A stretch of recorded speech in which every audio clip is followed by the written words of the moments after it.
Good day, this is Charles McCall again with Mentoring Growing Leaders, and we're going to move right into lesson number 11, 6 leadership styles.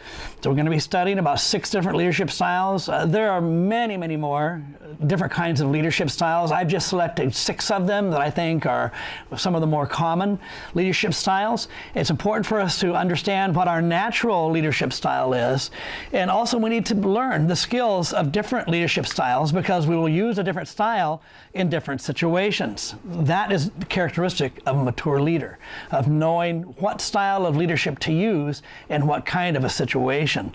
And so different styles of leadership. Leadership style is the way that a leader chooses to lead those following him. We learn leadership style from our personality, our culture, and from the example of others. Okay, so leadership style is something that we will often naturally do, but we can learn skills. We develop our leadership style from our personality and from the culture that we live in and from the example of others.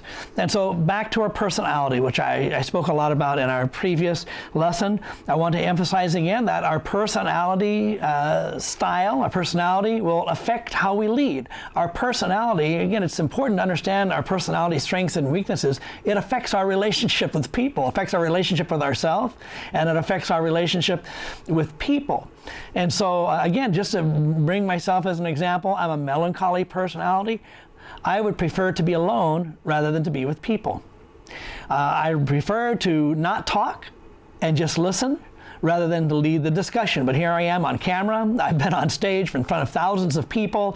I've done counseling, and it's not my natural tendency to do something like that. My natural tendency is to hide away, be by myself, be in a quiet place, and in a group meeting, I'm usually not the one that is leading the discussion. I'm usually just listening to the others. Okay, now there's positive and weaknesses about that. And so it's important for us to learn what our personality is because it affects our leadership style. Now, God puts us into situations, He's put me into situations where I have simply had to overcome my personality weaknesses. Now, when I came on staff as a young man in my late 20s, early 30s at a particular church, and the pastor gave me 2 jobs. My first job was to follow up on first-time visitors. That means that every Monday morning I would get all of the visitor cards, and we had quite a few visitors each week. It was a growing church. And my job on Monday night was to go into the office and to call everybody, to call people and talk to people that I've never met before and try to strike up a conversation with them. That is totally opposite of my personality. I don't like to talk to people that I don't know. I don't like to talk on the telephone. And but God put me in a position because He wanted to develop that part of my life. Another area that my pastor put me in to oversee is to create and lead a new evangelistic outreach to our community. And one of the things that we were supposed to do is walk down the street, pass out tracts, and go door to door, knock on doors, and again, talk to people that I've never met before about the gospel in the middle of their busy day. It was totally against my personality, but I submitted to my pastor. And you know what? In the long run, both of those activities were good for me because it forced me to confront my personality weaknesses, and it forced me to overcome and learn skills that are beneficial to me today. And so it's really important for us to understand what our personality is and what our weaknesses, what our strengths are, because that affects how we lead people. And I would just tell you this. Everything rises and falls on you as the leader. As I meet with pastors, I just met with a pastor for a couple hours yesterday. I meet with business leaders. I meet with organizational leaders. I do troubleshooting with them. And I'm going to be going to Malaysia this week, going to Indonesia in a couple weeks more. I'm going to go to Sri Lanka later on this year. And the first thing I do when I meet with pastors, I got a little system that I use to evaluate their situation. But the first thing I evaluate is them. And I do that by my conversation with them, and I'm looking to see what kind of personality are they. And are they an introvertish personality? If so, they might be having a challenge leading their church, and they might have to simply develop some skills and go against their personality for a season in order to get their church or get their organization, business, or school up and running. Okay, I'm going to that in a lot more detail, but personality is important. Culture is important as well. I live in Asia, and in Asia, it's more of a telling culture. It's more of a boss from the top down. The leaders are making unilateral decisions, and they're strong leaders for the most part, and I live in Southeast Asia particularly, and so they're not so democratic in how they make decisions. And so if you're raised up in that kind of a culture, that's your thinking, that's your world, that's your perspective. And so one of the things we do as we make disciples, lead people to the Lord, make disciples, or if you're in the business, we take them through our business training, our NGO orientation, or our school orientation and our core values. We make sure that we teach them about servant leadership, about the right kind of thinking, and about how to work together as a team. Very important for us. We've got several lessons that we use on teaching how to work together as a team, because we live in a culture where there's not much team ministry. And so I would really encourage you, by the way, as you have to create a leadership pipeline. And that's what this is all about, helping you to create a leadership pipeline.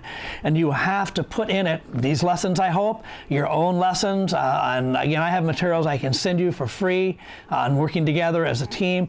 There's tons of materials out there in groups. But you have to bring the new person in to your DNA, into your core values, into the culture of your organization, of your business or your school or your church.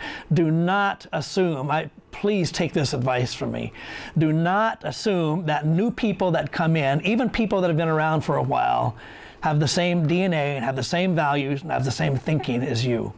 Don't assume that. And so from the beginning, I've been involved in a group of churches for much of my adult Christian life. And we just had a policy. We have newcomer classes and we have foundations classes. Everybody goes through the foundations classes. Now, this may be orientation for your organization or business or school, or certain mini trainings that you have. Everybody goes through it. Nobody gets a hall pass. Nobody gets off the hook. Even if they have lots of experience and a very impressive resume, they go through and they understand about our core values. It's essential. You have to have a class like that. We also learn from our example, learn from the example of our culture, learn from the example of our parents. If our mother or father was a certain way, certain personality, certain leadership style, or for me, I've had some good pastors. And so I've been able to observe my pastors, and the leaders that I've been around have been good examples for us. But anyway, we have different leadership styles. Leadership is the style that we choose or that we naturally fall into to lead those that are following us. But it's important to understand we need to adjust and change our leadership style to the different situations. And that's the next slide. Some leadership styles are good, and some are not good. And sometimes we use one leadership style in one situation, but another leadership style in a different situation, according to the situation. So it's important to learn about these different styles so that they're tools in our belt. We've got screwdrivers, and we've got hammers, and we've got crescent wrenches, and we've got all these different tools that we can pull it out, and we can use it for that situation. That's why it's important to learn all these different skills, and particularly leadership styles. Let's look at the first leadership style. Number one is the controlling leadership style. And this is the style where the boss is the boss, and he or she holds all authority and responsibility and makes all the decisions. Now, this is actually a common leadership style, even nowadays, where there's so much focus on democracy and team leadership, democratic leadership style and team leadership, that there are still those who they're the boss, and what they say goes, and they don't bring very many people, if anybody, in to make the decisions, and there's no discussion with subordinates of getting their ideas, that he just simply tells them what to do, and he expects them to do what is necessary to do. Now, there are some strengths. There's obviously some weaknesses to this leadership style, but there are some strengths to this leadership style as well. But that's the first style, is the controlling leadership style. The second style is the democratic leadership style. And this is the leader that discusses ideas with the subordinates. He receives their input, and then he makes the final decision. Now, that sounds like a good style, in most situations, but some situations it's not. You know, for example, if you have young people, if you have people who have hardly any experience, it's okay, I suppose. You still get their ideas, but you don't lean heavily on them. And so people with no experience, they're not even on the same page as you. And so there's some strengths to this, and there's some weaknesses to every one of these leadership styles. But the democratic leader, he gathers the information from his subordinates and others, and he hears what they have to say, and then he makes the final decision on what to do. And so let's say we want to start a new ministry, or we want to buy a piece of land. Our business, our ministry, our organization, school, we want to buy a piece of land. And so are you going to be the boss leader, or are you going to be the democratic leader?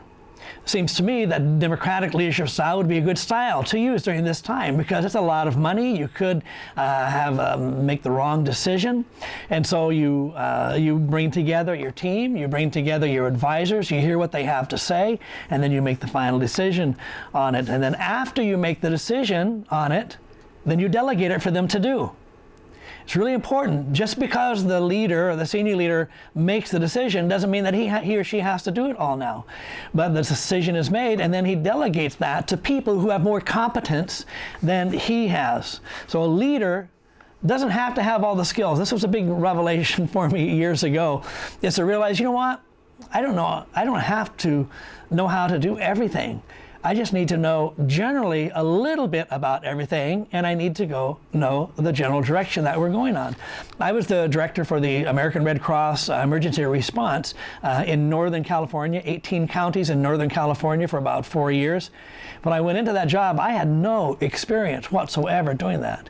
And so I took all of their classes, and I started meeting with some of their senior volunteers. I was the only paid staff in 18 counties with 300 to 400 volunteers. I traveled all over the place, but I didn't know anything. They were much more experienced than me, but I had to know something. So I took every one of their classes on how to set up a shelter, on how to deal with the food, on how to drive the emergency response vehicle, and every aspect. I took every one of their classes. I wasn't an expert in all of them, but I knew something about all of them. And so when a disaster occurred, I knew what needed to be done, and I delegated it to someone else who had greater skills and greater experience than I did. But that's the characteristic of a leader. A leader doesn't have to do everything, but a leader has to know something about most things.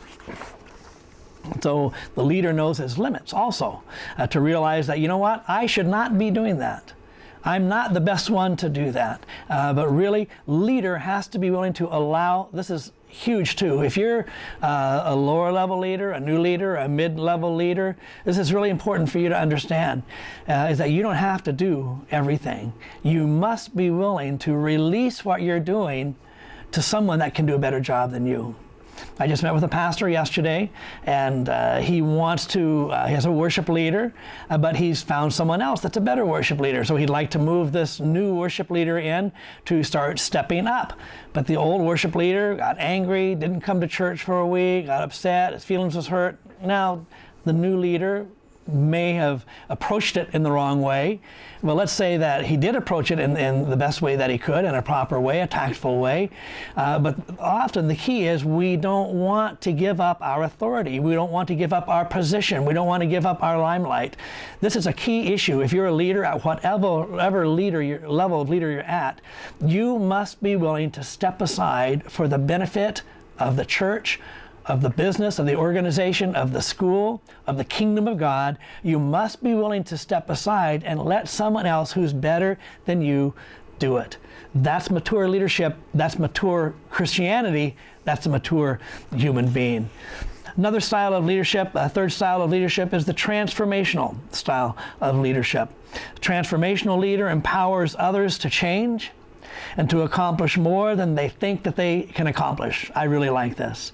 He creates high expectations, and he empowers others to rise to those expectations. I want to look at that again. That is so good. A transformational leader empowers others to change. Key word, he or she empowers others to change and accomplish more than they think that they can accomplish. That has been something that I have loved to do all of my Christian life as a leader.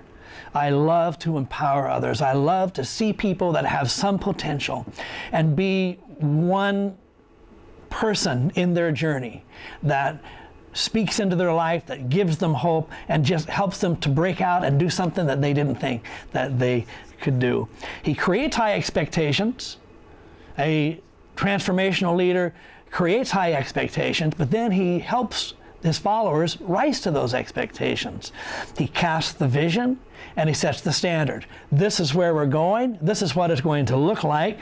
And then he encourages all of his followers, come on, we're going to do this together as a team, but we're going to accomplish this gigantic goal as a team. And then he helps them acquire the skills to rise to that level to be able to accomplish that huge task. He doesn't just cast the vision and that's the end, but then he looks for resources to give his team the skills, to, if they lack it, to actually do it, to give them the resources. Another level of leader, the fourth level of leadership style, not level, but the fourth style is the guiding leadership style. And this is a leader that guides his or her team to accomplish their goals. He just guides them on, herds them on, like a shepherd herds their sheep, or like we herd cows in Cambodia. If the team is high capacity, he doesn't use much authority. If the team is low capacity or not accomplishing the goals, then he or she uses more authority. So this is, again, huge. With people that are high capacity and who have the vision and have your heart, there's no need to micromanage them. And if you micromanage them, they won't like it. They'll get upset and they might stop. And so you adjust your authority and your influence on them and the degree that you're managing and guiding them. But if they're low capacity, if they're new and they don't have very much experience, then you have to give high guidance. It's very key. And so with high capacity people, you give low guidance. With low capacity people, you give high guidance with the goal of them eventually becoming high capacity people. The goal is not to micromanage people or a situation indefinitely, but the goal is to lead and guide others until they're able to manage themselves. They're able to accomplish it themselves. The fifth style of leadership I call the uninvolved leadership style. And if you look at the slide, this is a girl playing with her phone. And so she gives authority and responsibility to his or her team or employees and does not interfere with their work. I don't consider this an effective style myself. What it means is that you tell them what to do and then you just let them go at it. Now, we're looking at the empowering leader. That's the goal, but what I'm talking about is a leader that you ask somebody to do it, you give them the assignment, and then you disappear. You're off playing with your phone, or you're moving on to something else, rather than continuing your connection with them. And so this kind of a leader doesn't ask questions, doesn't do any follow-up, doesn't check on their progress. It's not good. And so your team wants to hear from you. This is the important thing that I've learned. Your team, even though they are high capacity, they still want to hear from you. You don't need to tell them what to do necessarily, but you need to show up. You need to see what they're doing. You need to give them a pat on the back. You need to affirm them, and you do need to observe to see if they are actually doing it the way that you intended for them to do it. And so with this person that I'm talking about, the uninvolved leadership style, they just give responsibility and they disappear off the face of the earth. And they don't follow up, they don't check up, they don't bring correction, they don't communicate. It's not a good leadership style as far as I'm concerned. Finally, we're coming to number 6, which is the servant leadership style. In Philippians chapter 2, verses 1 through 11, Jesus emptied himself. He was the King of Kings. He was the Lord of Lords. And he emptied himself to become a man and to become a servant.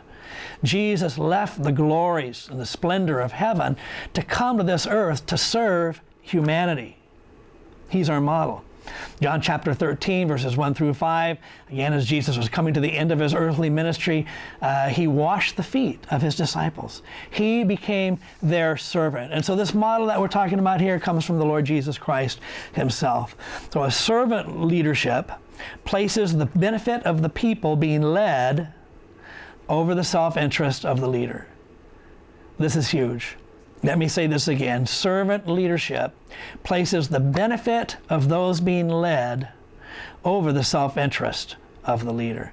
It means the leader is willing to not get everything that he or she wants for the benefit of the people that he or she is leading.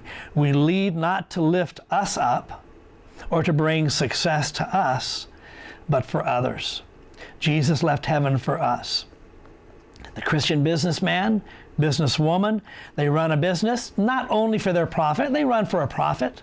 They run to make money, run their business to make money, but not only to make money. They run their business to be able to empower, to see their employees make a good salary and to gain new skills and maybe even go off and find another job or open another business. Because the thinking is empowering and the thinking is serving them so that they can become successful. Not trying to hoard it all, not trying to keep it all to ourselves so that we're on top, we're always the winner, we're always the one making the big bucks or getting our name in the paper or getting the acclaims and the accolades, but that we're there to serve them. And yes, we want our accolades, we want the pats on the back, we want the recognition, we want the success. There's nothing wrong with that necessarily, but that is not the sole intent. We have an equal intent of empowering others and raising them up so that they can become successful successful as well. We lead a group in the church. We lead a group at the factory, or we manage people, not for our own benefit, to make us feel good only, or to gain honor or heal our emotional wounds only. We lead for the benefit of others, to help them grow and to have success. We're going to conclude with 6 characteristics of servant leadership.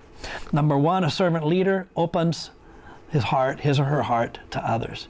It means that you're willing to take a risk and you're willing to share your experiences. I've tried to share with you some of my experiences. I haven't got down into the deep parts of my life, but hurts that I've had, disappointments that I've had, frustrations that I've had. And so a servant leader, Jesus shared with his disciples. He says, I am very, very sorrowful even unto death. He opened up his heart. Don't just be that, I've got to put on the front, everybody's got to look at me, and I've got to be the winner, I've got to be the leader, I've got to have everything together. Well, look, you're a human being, and whatever level of leader you're at, I bet that you don't have it all together. There's nothing wrong with allowing those that are following you to see your heart. You don't have to dump everything on them. It's not good either, but at least to let them know that you're a human being and share with them some of your struggles.